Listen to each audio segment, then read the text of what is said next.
has been one of the toughest times for us in the United States, and we are struggling as a nation, not because we're being attacked from outside, but from within. And by whom? Us. Race matters, division, prejudice, attacking one another. I would say it's probably these things are the most dangerous things that can make America crumble. I don't think any military could defeat us. I don't think any military could attack us successfully today. We are so advanced, so strong. However, we must act now if we want to make race something that we shouldn't be focusing on. If we want to stop the division amongst ourselves. In the past few months, we go from story to story, from month to month. And the common topic I hear everybody say is, well, it's them versus us, it's you against them. You see it in workplaces, you see it even amongst youths having fun, vacation. This history and this recent incident with this young man, Nolan Wells, and raises the topic for all of us. We must have conversations in this country. And I understand, and I'm not claiming to know it all. America has a very taunted history. It's got a very tragic past with the history of racism, slavery, and I understand all of that, and I'm putting all of that into context. Trust me, I'm not just pushing them to the side. These things matter. They've laid the groundwork. But also, on the other hand, I ask myself, we're in 2026, in a modern day time, in the most advanced nation in the world, with people who have intellectual abilities to talk and make things happen. We are able to create things. We're able to work together. We're united in so many areas. We just had the World Cup, it's still ongoing right now. And you can see everybody coming together, supporting a team. And when we do that, we never talk about the color of the player. We never talk about their religion, their ethnicity, their background, where their parents are from, who they are. Are they male, female? Do we feel like they should be in the kitchen? Do we feel like they have an accent? We don't talk about this. We don't talk about black, white, Latinos. We just say they are our players, our people. We love them, we defend them. We don't extend the same grace to social gatherings. We don't extend the same grace to our neighbors, our friends. We don't extend the same grace to ourselves. And the reason is because we think we're so different. We think it's not our problem until it hits your doorstep. And I think it's a problem for everyone. I'm gonna just adjust this a little bit because I think it's too high. I think it's a problem for everyone that we're not adjusting. So that we're not addressing, excuse me. And I'm gonna go straight into the topic and tell you this problem was created by us. We must take accountability, we must take responsibility, we must act accordingly. We can't go back in the hands of time. We can't go back and change things that have happened to this nation, but we can decide to move forward together. Nolan Wells, the first topic, when I heard this happen to this young man, God rest his soul, and I know they're investigating. We haven't gotten any reports yet from the autopsy. We haven't gotten any reports yet about what happened. We're still not sure what really happened.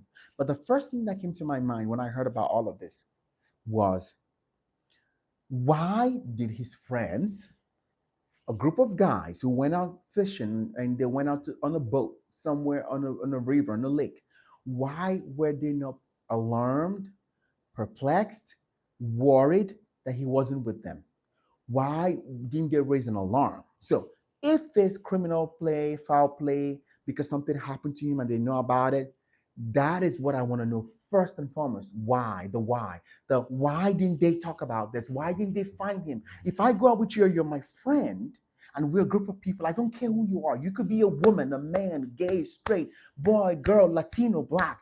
If we go out together as a group of people and we're 20 of us or 10 of us, or just let's just start with 4 people, and one of us doesn't make it back, I'm going to be mad. I'm going to be worried. I will not be able to sleep.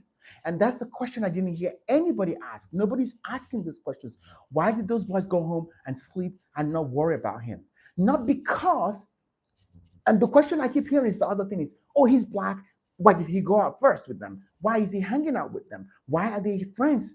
And that's where the problem lies. We have forgotten humanity. We have forgotten what it takes to be together. We are focusing more on the we've accepted. In fact, this is what I think is going on. We've just accepted that people shouldn't mingle, shouldn't mix, and we should just stay away from each other. We're not asking humanity the simple question, why didn't they all say, where is my friend? So if that is the number one question, we need an answer to that question. So if there's a criminal play, if there's foul play, if there's anything bad that happened, we want to know from that angle first and foremost. This whole idea that we shouldn't mingle, we shouldn't be with each other is completely dividing us and pushing us apart because, and it's a dangerous game. We must be careful. We have people we know around us who are our neighbors, who are friends, and who are people that we probably don't even know. We don't even know much about them. We think we know them. We have illusions of what we think who they are, but we really don't know fully well who they are. But we accept them. We like them. You know why? We think they're like us, but we don't know what's going on in their mind. So if as Americans, as people who live and love this country, we don't have these conversations about number one, it was their criminal foul play because there were a group of friends that went out first and one of them didn't come back. If we're not having that conversation, we make it all about race, it's bad. I'm not neglecting, I'm not minimizing the racial part. There could be a racial aspect to it. If there's race play, we need to solve it. But this idea that we have forgotten ourselves, we can't mingle anymore, we can't interact anymore, and we attack anybody who becomes friends with other people, or we cannot just cohabit, coexist, is what baffles me, and I don't understand why we don't. Because the more we do it, it doesn't solve any problem. It actually divides us further and further. Nolan Wells deserves justice. He deserves his story to be told. We want to know what happened to him from a humanistic angle because we're human beings. And a white person should be involved. A Latino should want to know. An Asian should want to know. A black person should want to know because he's human, because he was a boy whose life was taken, first and foremost. And that's what I want us to start first with that conversation. Why are we not talking about that first? What happened to this boy, regardless of his race? Now, two, do you want us to live in a society where we're going to separate ourselves? We're all going to be divided. Where blacks live with blacks. We live basically based on color, race, where we live based on who we are. Is that the kind of society we're going to build? Are we going back in the past where we were segregated? How does that solve our problem? How does that make us stronger? How does that help us? Because we have to intermingle, we have to interact. If we do that as a nation, we're over with, we're done with. We might as well just pack up, divide the 50 states, and everybody go their separate ways. It's not gonna work. The Love Island show that everybody has watched, there's an interracial couple that actually just won. Look at the comment section where people are saying, how dare she? Why would she this? How dare he? The story continues. We propagate the same errors. We do the same things over and over again. The problem is we're not saying, why not? Why can she like him? Why can he like her? What is so unattractive about this beautiful lady here that makes this guy not look at her and not want to be with her? What is so unattractive about this young man that makes her look at him and say, I don't want to be with you? I don't see anything unattractive about both of them. They're young, they're dynamic, they want to be on television. Let them be on television. So I love them together. Somebody just said that. I also love them together. And that's what I think the problem is. Why do we have to make everything centered about people should separate? So blacks should be with the blacks, whites should be with the whites. So what are we then going to do with our interracial couples, people that are currently married? I know a lot of interracial couples who are happily married with children. I know a lot of friends that I have who are blacks, whites, Latinos, and we all get along well together. The other day I was with 5 ladies. We're all physicians, all doctors. There were 4 ladies and myself, with 5 of us. I can tell you on that table, we had Latinos. I was the only black. We had a Caucasian, we had an Asian, and we had two and a Caucasian, 2 Caucasians, 1 Asian, 1 Latino, and me, the black guy.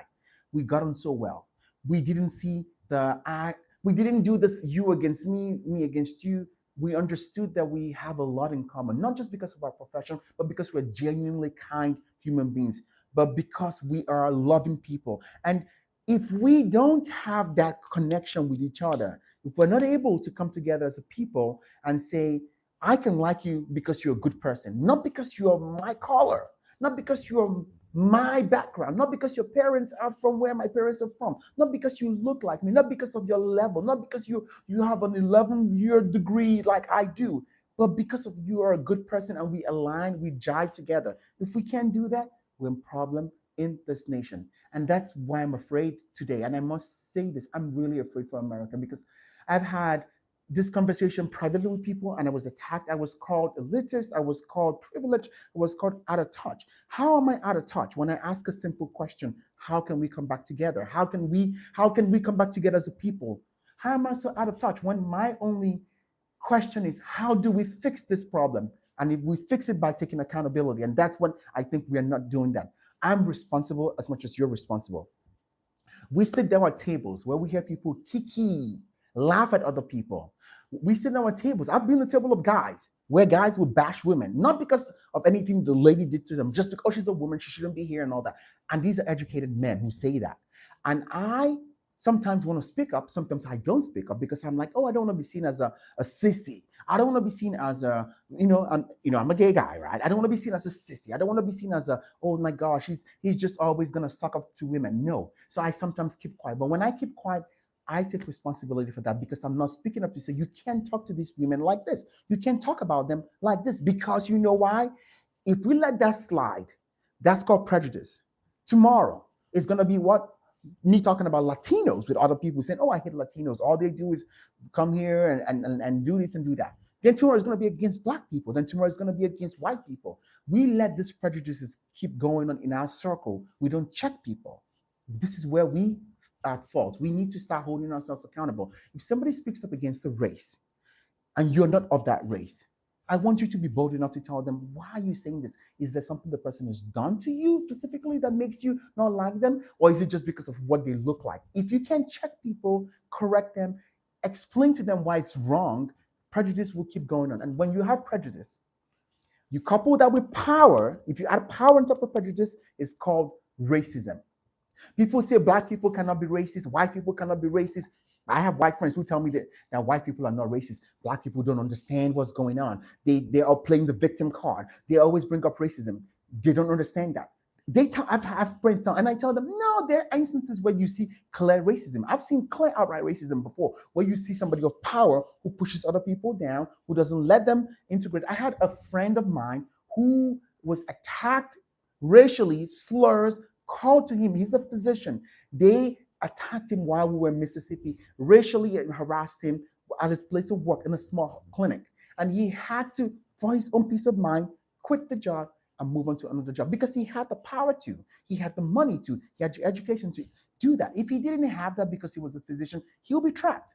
So I've had people go through that instance. So there's clearly racism going on. I've also had situations where some black people tell me there's no racism. Black people cannot be racist.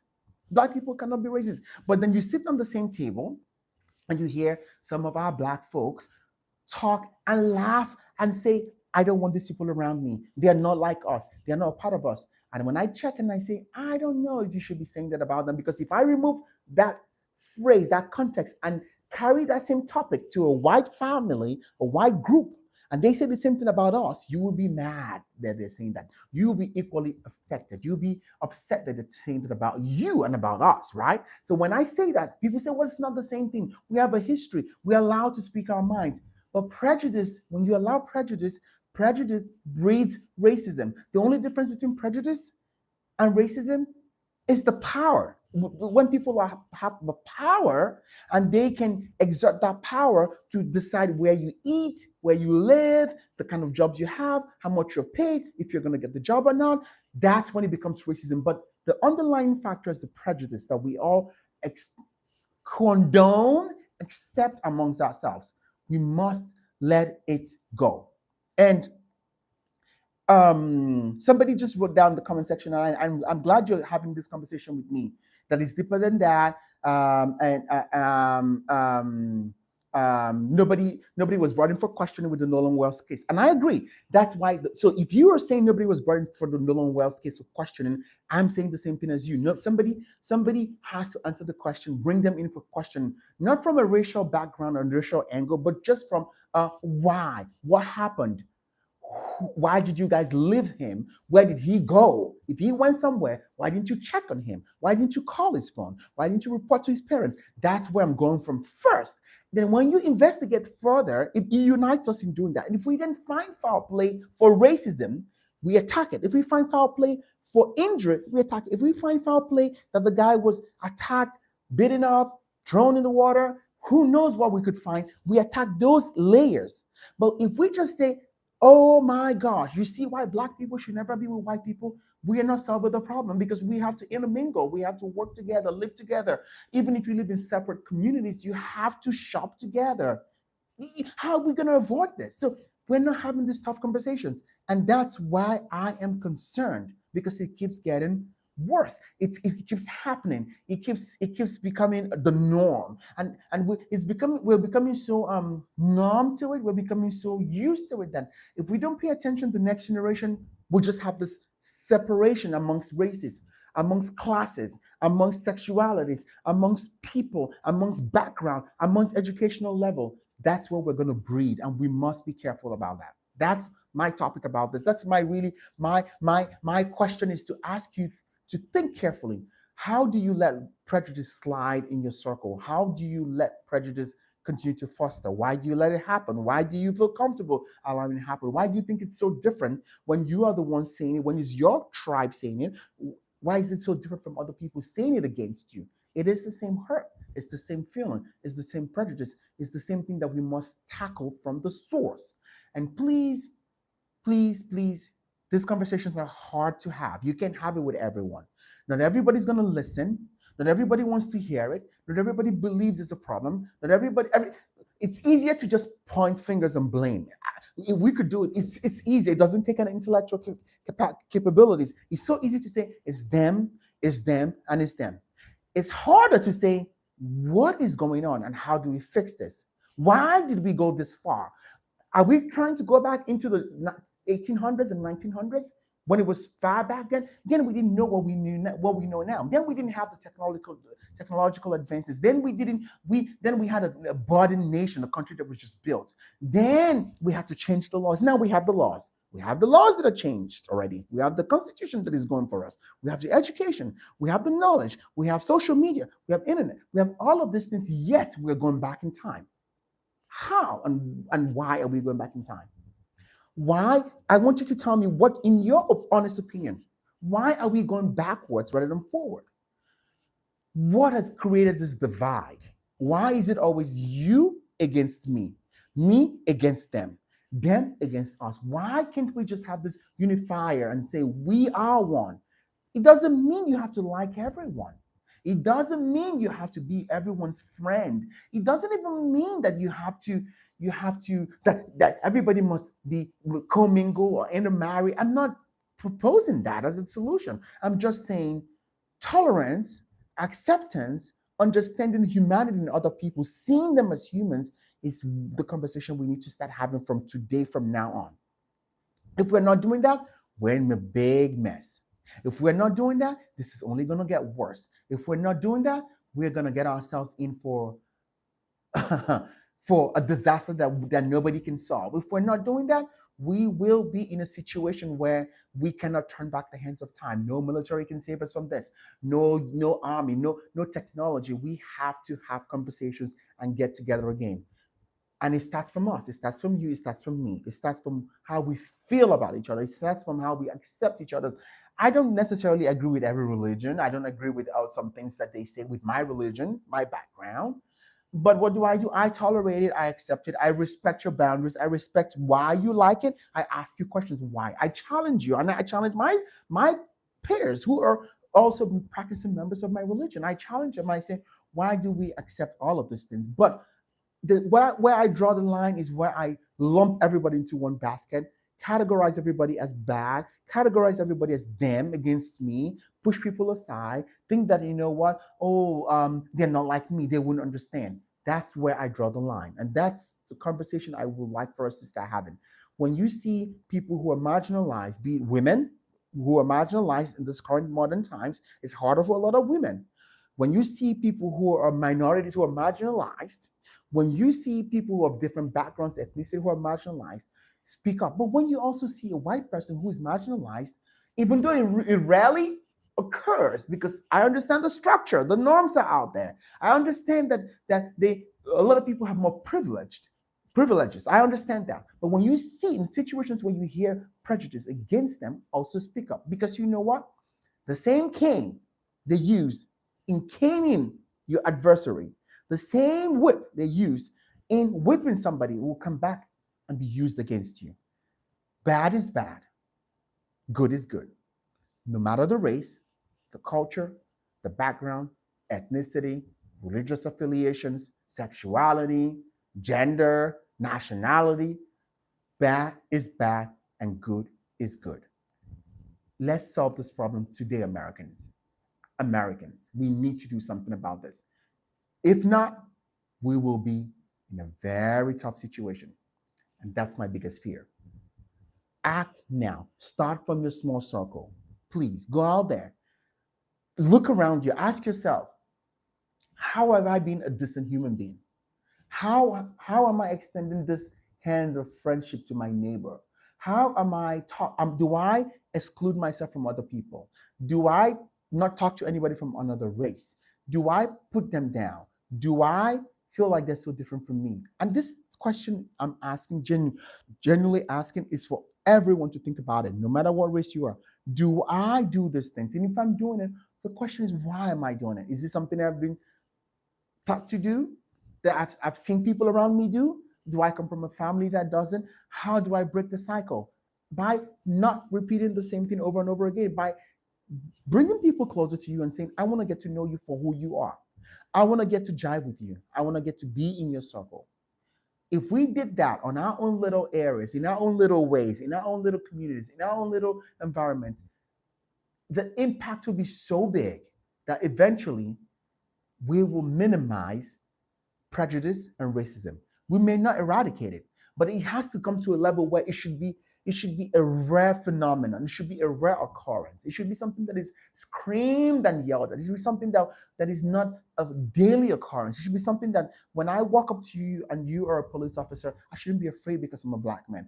You shouldn't be afraid because you walk into an Asian restaurant. I shouldn't be afraid to walk into a place because they're all Latinos. Latinos should not be afraid to come to a black gathering. Black people should not be afraid to be where white people are. You should not be afraid to leave your child with their friends, regardless of their race. You should not be afraid.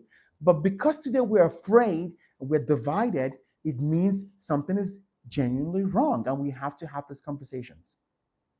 We have to have these conversations. If not, it's going to be a boomerang in our faces.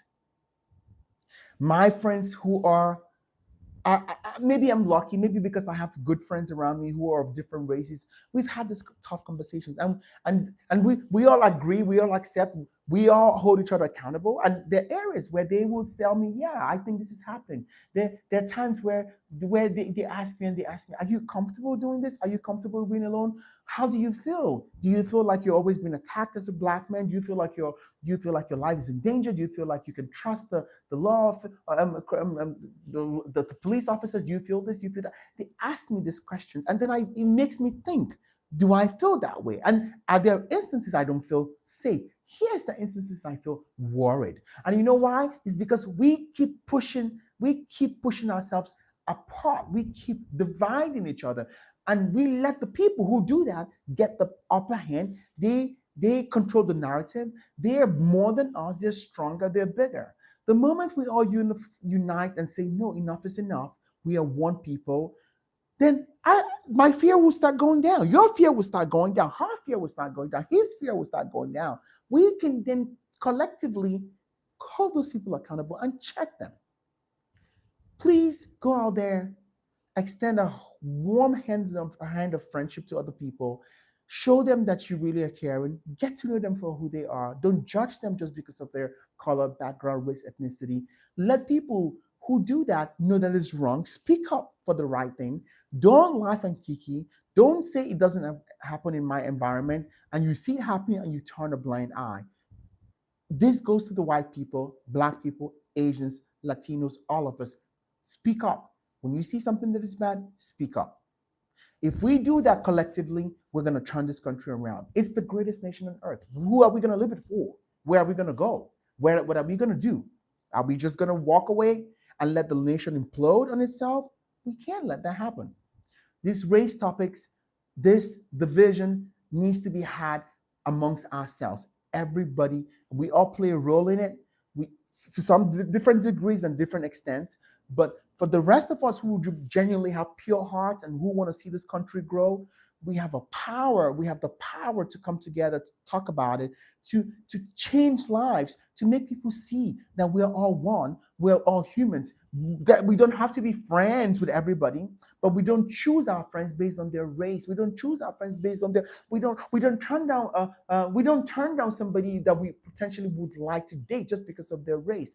And that goes for the people who say, "Oh my gosh, black people don't have racism," and that goes for the people who say white people don't have racism. We do have racism in all sectors, in all angles, in all ethnicities, and we must attack and address these things. We're not going to have a perfect nation, but we can try our very best. We can try as best as we can to at least minimize this. It should be something that is rare. It should be something that is shameful. It should be something that people who do should be doing in hiding. But right now, it feels like it's the overwhelming thing. And I actually think that a lot of people are benefiting from this. They're maybe not enjoying it, but they let it happen. They don't want to have the real conversations. It's almost like a clickbait thing. And I don't like this. I don't like this for us. I don't like this for me. I don't like this for you. And anybody watching this, it doesn't matter who you are, your background, your ethnicity, your gender, your sexuality, your origin. I want you to feel loved. I want you to feel heard. I want you to feel a part of this nation. Anybody out there. And I want you to feel that about me. I want you to extend the same grace to me. I don't want you to see me walk in a room and the first thing you do is put me to the side, push me aside. I don't want you to give me the same grace, the benefit of the doubt. I don't want you to group me into some stereotype. Fight the stereotypes, fight the prejudice, be kinder, speak up. When you see something that is bad, challenge the status quo. That's my honest take about this topic. And let's do better. Please share your thoughts and comments with me, but go out there most especially and show acts of kindness towards people, towards one another. All right? Wish you guys all the best, and I'm going to be praying for us to find the real answers to the question, what happened to Nolan Wells? What happened? Who knew what happened? Why didn't they speak up? What are they hiding? Because he's a human being, because he's a man, because he's somebody's child, because he's a member of society, because he's somebody that deserves justice. If there's any foul play, let's find out who committed the foul play and bring them to justice. If there's any racism, let's find that out and bring them to justice. But let's not divide. This known wealth issue should be something that preoccupies everyone across the aisle, across all political spheres, every race, every gender. Everybody should be curious because it could happen to your child. It could happen to your brother, your sister. We want to know why and what happened, and we want to solve the problem from the crux, from the root of the matter.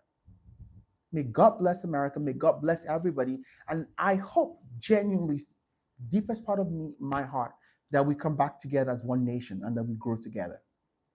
Thank you for watching. And leave your comments and thoughts and share your ideas, your comments, your thoughts, because the more we have these conversations that are hard, the more we grow, the more we challenge ourselves. So write those comments, write those thoughts in the comment section for me so that we can all have honest conversations, genuine conversations, and grow from this. Thank you all.